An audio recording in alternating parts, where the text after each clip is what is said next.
Es un placer saludarles. Vamos a entrar de lleno a lo que es el estudio de las algas. Esta presentación fue elaborada con ayuda de la doctora Cindy Fernández de la Universidad de Costa Rica, ficóloga, bióloga, con estudios de posgrado en algas, a lo que nosotros llamamos ficología.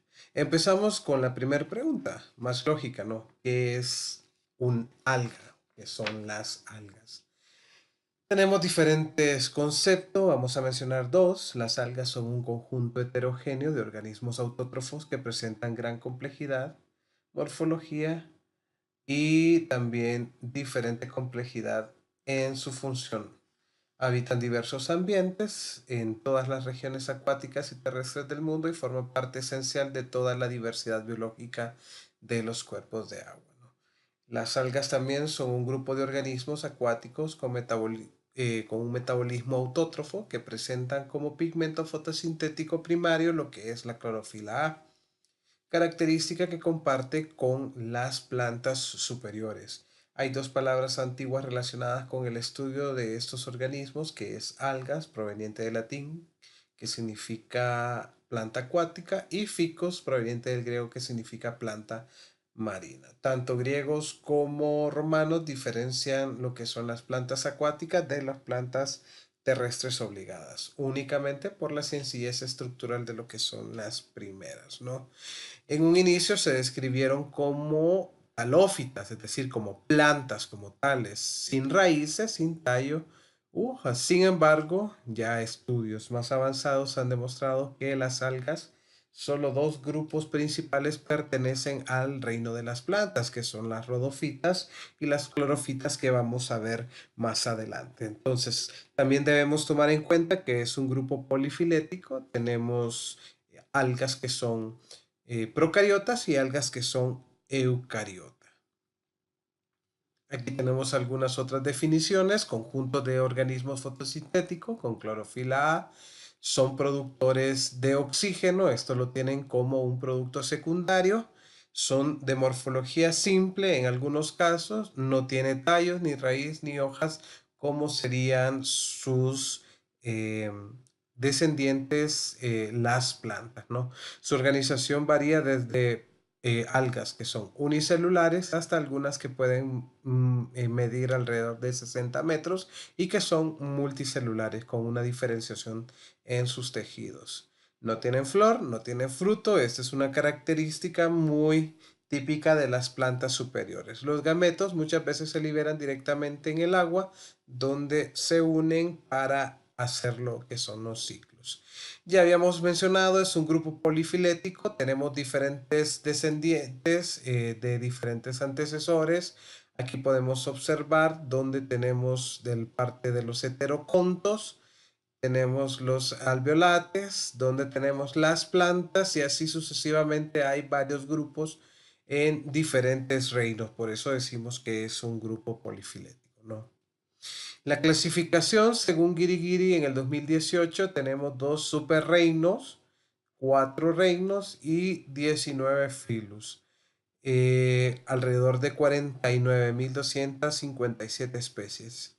Aquí tenemos lo que son las procariotas, que pertenecen al reino de las bacterias, y el filo cianobacteria, que también son algas verde azules. Luego tenemos las eucariotas, que pertenecen al reino protista, y aquí tenemos diferentes filos, como son las euglenas o euglenofita, el filo Misozoa o Dinophysia, donde están los dinoflagelados, y el reino cromista, donde tenemos el filo Ocrofita, ¿no?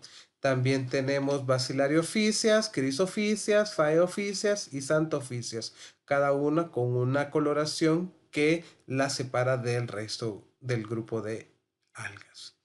Tenemos el filo Aptophytas y el filo Cryptophytas, ¿no? Que son criptomonas. Y luego tenemos las algas que pertenecen verdaderamente al reino de las plantas, que son las glaucofitas, las rodofitas o algas rojas, las clorofitas o algas verdes y las streptofitas, que también son considerados como algas verdes. Empezamos a ver el primer grupo de bacterias o cianobacterias, fueron las primeras algas, cianofisias, cianobacterias, cianofitas, estamos hablando de las mismas algas, ¿no? Primero, tenemos que tomar en cuenta que no tienen una organización celular como los eucariotas, por tanto son procariotas, donde no tienen núcleo definido y los organelos están regados por todo el citoplasma de esa célula. Existen alrededor de 4.593 especies y su aparición hace alrededor de 3.2 a 2.4 mil millones de años, ¿no? O sea, son las primeras algas que aparecen. Se cree que como su producto secundario también es el oxígeno, se cree que fueron las primeras que hicieron posible la vida en lo que es el planeta. Algunas otras características de las cianobacterias, cianofisias, cianofitas, no poseen flagelo, transporte es a través del deslizamiento por la secreción de mucílago y algunas especies que sí desarrollan lo que es el mucílago tienen un rotamiento que la diferencia del resto de sus congéneros, ¿no? Algo importante es que son simbiontes, ¿no? Tienen una relación estrecha, por ejemplo, con el helecho azola, que es un helecho muy pequeño y hace una simbiosis con esta anabaena. Luego tenemos Gúnera, que es una planta, con Nostoc. Lo que realmente sucede es que el alga recibe lo que son las azúcares de la planta, ya sea el helecho o la otra planta, y la planta recibe el nitrógeno, ya que estas em, cianobacterias tienen la capacidad de agarrar el nitrógeno atmosférico y hacerlo asimilable para la planta, ¿no? Entonces, esa es la gran importancia que tiene esta relación simbiótica de estos organismos. Luego, tenemos que mencionar que son de importancia ecológica porque pueden transmitir algunas enfermedades a los seres humanos. Eh, Estas cianobacterias producen cianotoxinas que pueden ser hepatotóxicas o que afecten el sistema nervioso o también que afecten lo que es la piel. Un ejemplo muy claro de estas cianobacterias o cianofisias son las microcistis, ¿no? Que se cree que existen alrededor de 15 especies o tal vez muchas más. Como pueden ver ustedes el ejemplo, este es el producto de quizás la nitrificación, mucha nitrificación de lugares acuáticos muy cercanos a lo que son eh, cuestiones antropogénicas, donde el ser humano ha logrado acercarse a los cuerpos de agua, ha liberado muchos nutrientes y eso ha convertido que se haga un bloom de las cianobacterias y podemos correr ese riesgo. Las algas partas ocrofitas o faeofitas. Estas algas casi todas son marinas, cuatro géneros de agua dulce, muy pocos. Su mayor diversidad es en zonas templadas y sus pigmentos principales son las fucosantinas. También encontramos algunas algas pardas con taninos, ¿no? Todas son multicelulares, no existen unicelulares y encontramos algunas estructuras en forma de talos filamentosos, que es una característica general de estas algas. Algunos talos parenquimáticos, tan complejos como en el caso de los kelps, que son estas algas inmensas que pueden llegar a medir hasta 60 metros de largo, ¿no? O sea, son sumamente largas y aquí encontramos una estructura parenquimática, una estructura que lo comparte con lo que son las plantas superiores que tienen ese sistema. Algunos de los géneros más comunes como Dictyota, Padina, ¿no?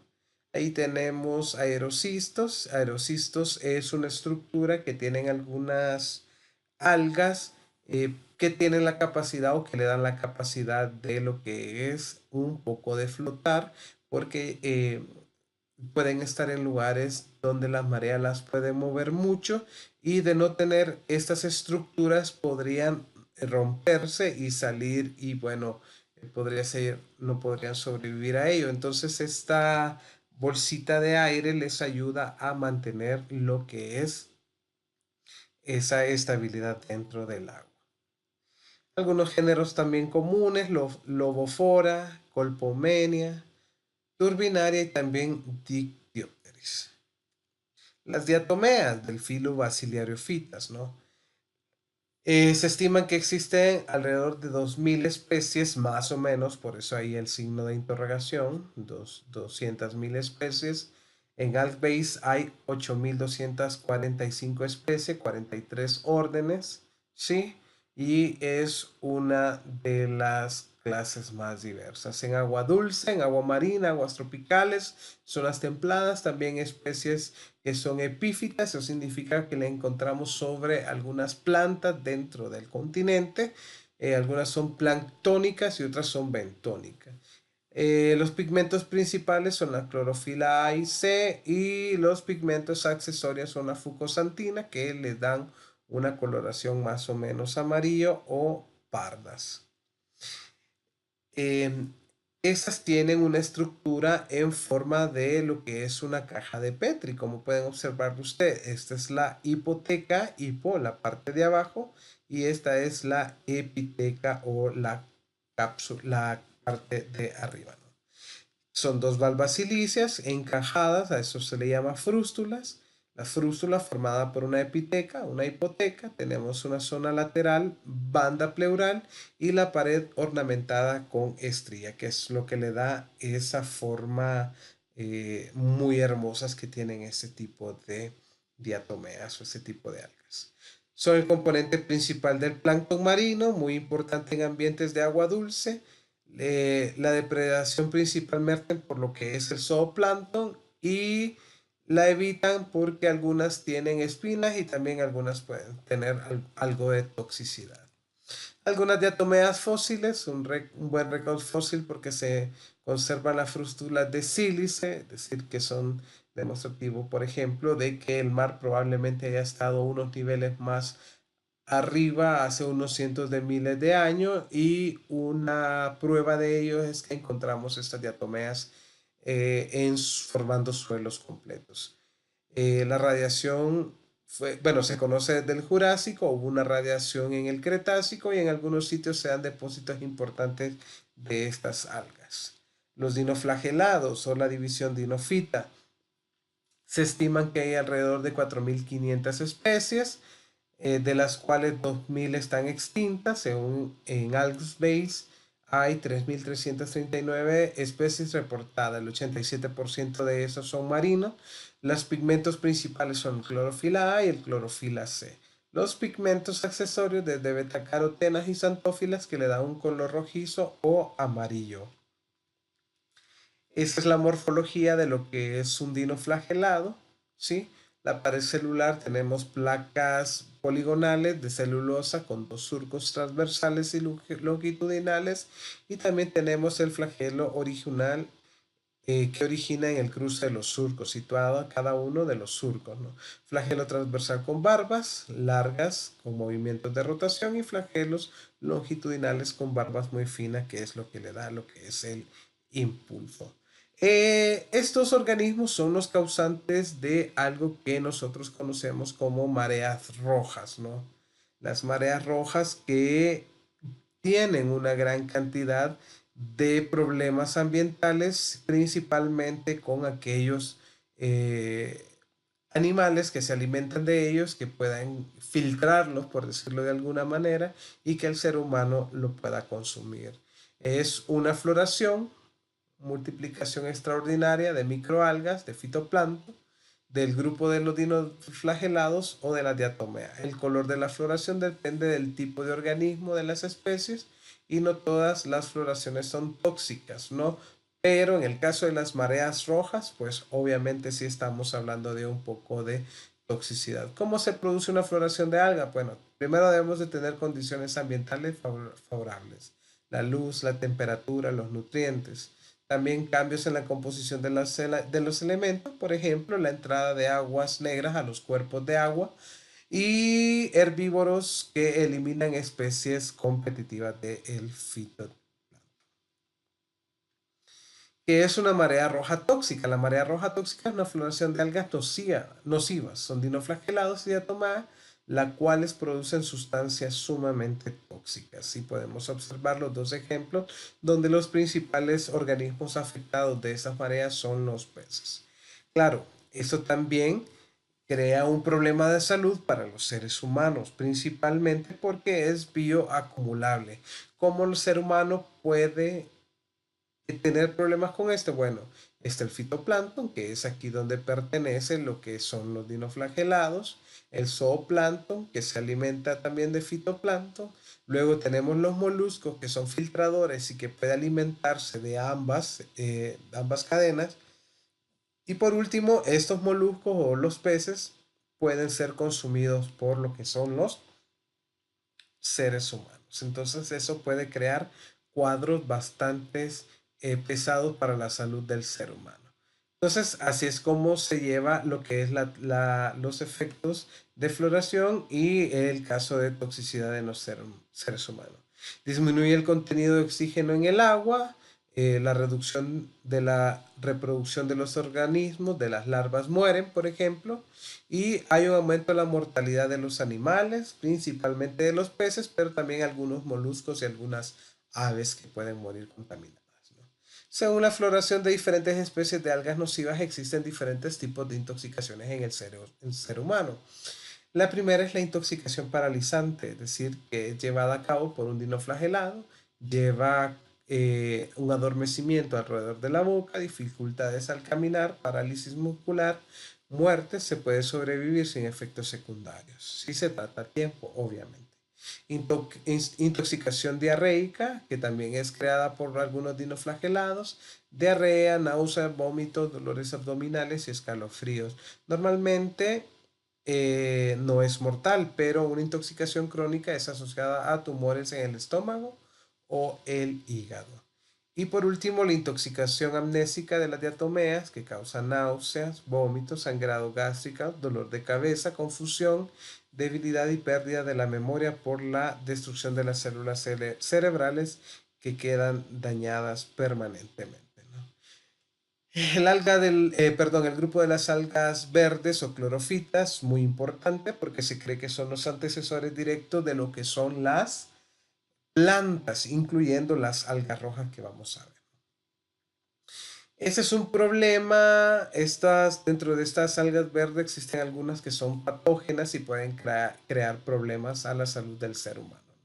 Por todo el mundo, una infección rara produce úlceras en la piel. Se ha encontrado en el sureste de los Estados Unidos y usualmente en individuos con un sistema inmunológico comprometido, muy parecidos a aquellos sistemas inmunológicos como las personas que tienen VIH. Los desinfectantes no tienen efecto ni los antibacteriales, ni antivirales, ni tampoco los antifúngicos. Es un alga verde, aclorofílica, del género Prototeca y el tratamiento común es una excisión quirúrgica. Solamente de esa manera puede ser solucionado. Existen alrededor de 17.000 especies, son los ancestros de las plantas terrestres, en su mayor parte, 90% viven en agua dulce, las especies grandes casi todas son marinas, algunas terrestres, viven en aguas poco profundas y cerca de las costas. Sus pigmentos principales son la clorofila A y B, por eso tienen un verde bastante intenso. Tenemos carotenos alfa y beta, las antófinas, luteína, zeaxantina, neoxantina y también violaxantina, ¿no? Este es un ejemplo que se le está presentando de un clorofito que realmente no es verde, sino que tiene un color anaranjado, ¿no? Pero que sigue siendo un clorofito donde sus principales pigmentos son clorofila A o B, pero que además contiene algún otro pigmento que le da esta coloración.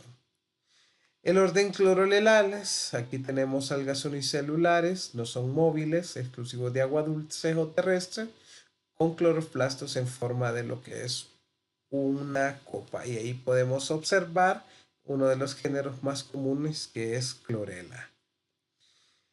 Otro género común es Caulerpa, Alimeda, que esta tiene una función bien principal dentro de lo que es la formación de playas o las arenas. Estas colocan lo que es carbonato de calcio dentro de su pared celular, es decir, que son algas verdes calcáreas, son duras y son las principales formadoras de playa.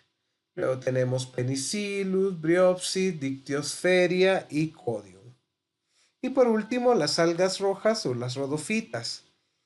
Tenemos 7.174 especies agrupados en 500 géneros más o menos. Casi todas son marinas, pocas de agua dulce, alrededor de 200 especies.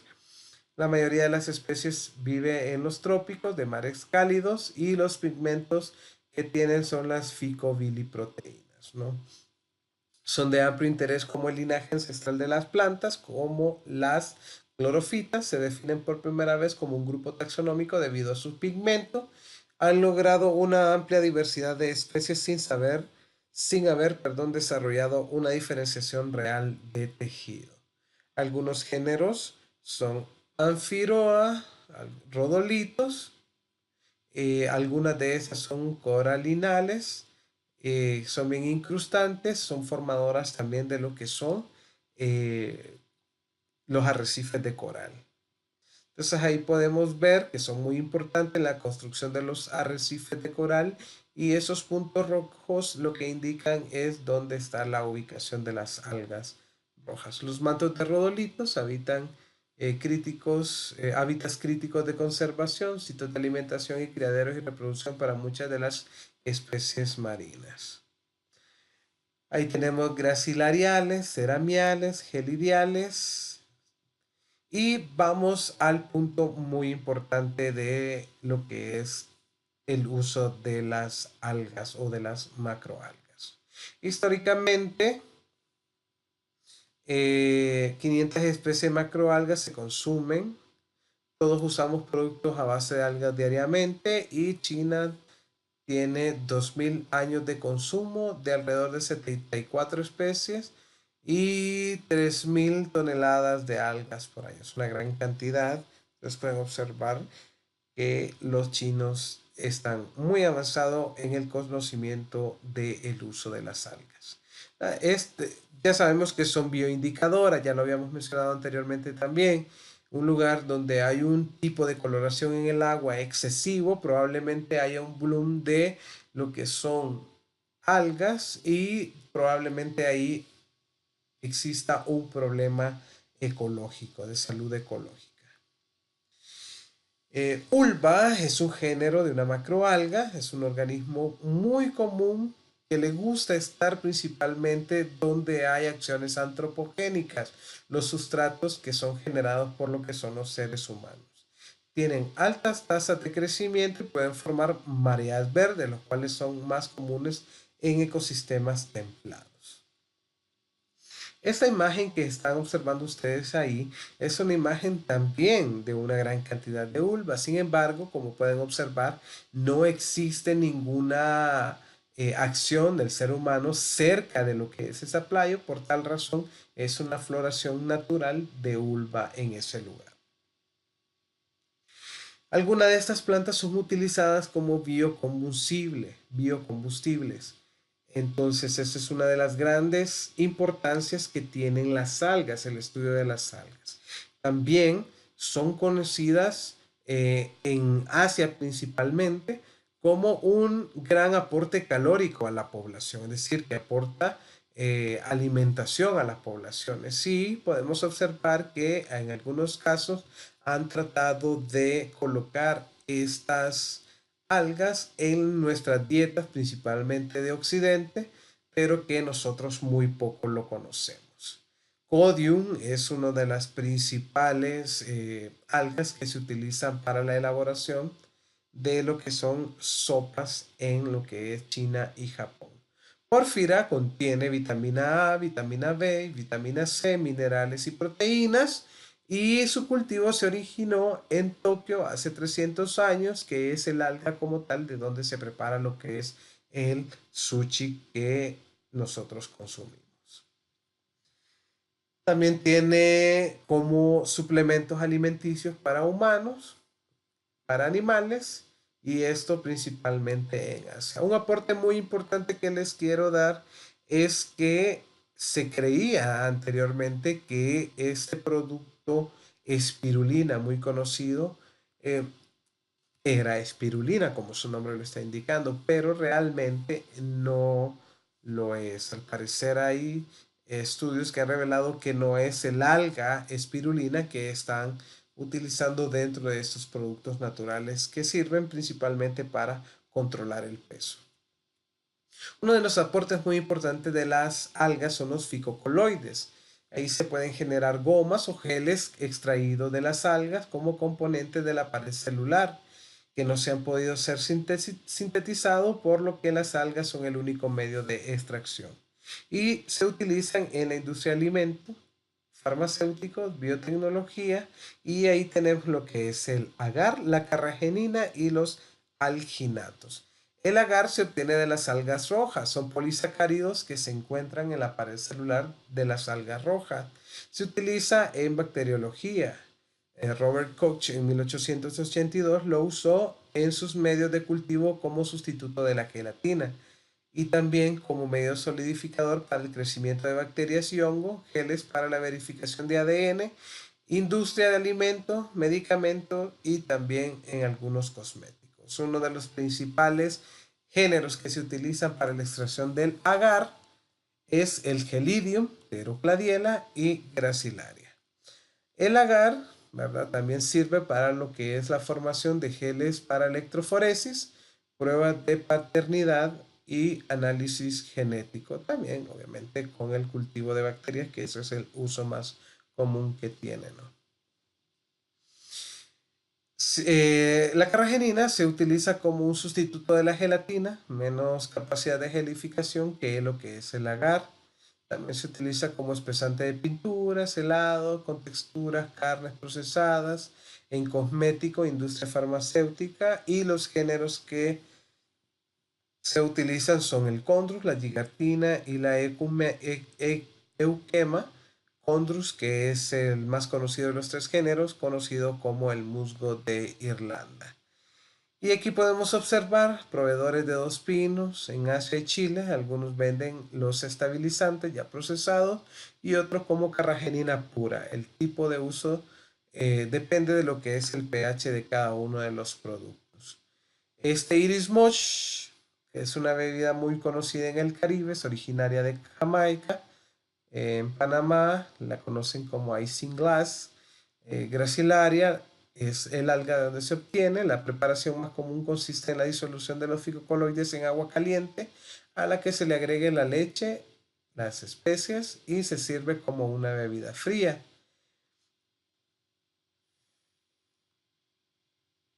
Los alginatos en algas pardas existen aproximadamente 4 millones de toneladas de kelp en el mundo, principalmente en Asia y Europa, Norte y Suramérica, de donde se obtienen lo que son los alginatos, que también son una gran fuente de yodo, ¿no? Estos alginatos se utilizan como emulsificante, pinturas, helado, que son de consistencia suave, se extraen principalmente de la costa este de Estados Unidos, principalmente kelp del género Macrocystis y también algunas laminarias, ¿no? Un barco puede extraer alrededor de 300 toneladas por día. Los alginatos son polisacáridos sulfatados presentes en las paredes celulares de las algas pardas y que se utilizan principalmente para la elaboración de lo que son estas placas, que es para la obtención de los moldes de las dentaduras, ¿no? Para hacer moldes dentales. Sargassum, sargassum se utiliza como fertilizante en algunos lados, ¿no? Se utiliza como fertilizante natural y también en algunos lados lo tienen como suplemento alimenticio y para la elaboración de lo que son los jabones. Ahí colocamos una imagen de un artículo científico que se utiliza también como una alternativa tropical para la alimentación del ganado caprino de lo que es el sargazo. Diatomeas, el uso de diatomeas, de las valvas silíceas de las diatomitas, para pulir y limpiar superficies en líquidos y detergentes, abrasivo en pastas dentales, microestructuras finas en las valvas, sirve para comprobar el poder de los microscopios y otros aparatos ópticos, aditivos absorbentes, vehículos para eliminar sustancias químicas, y en el caso de Costa Rica se conoce cerca de 10 depósitos de diatomea, todos asociados a lagos volcánicos.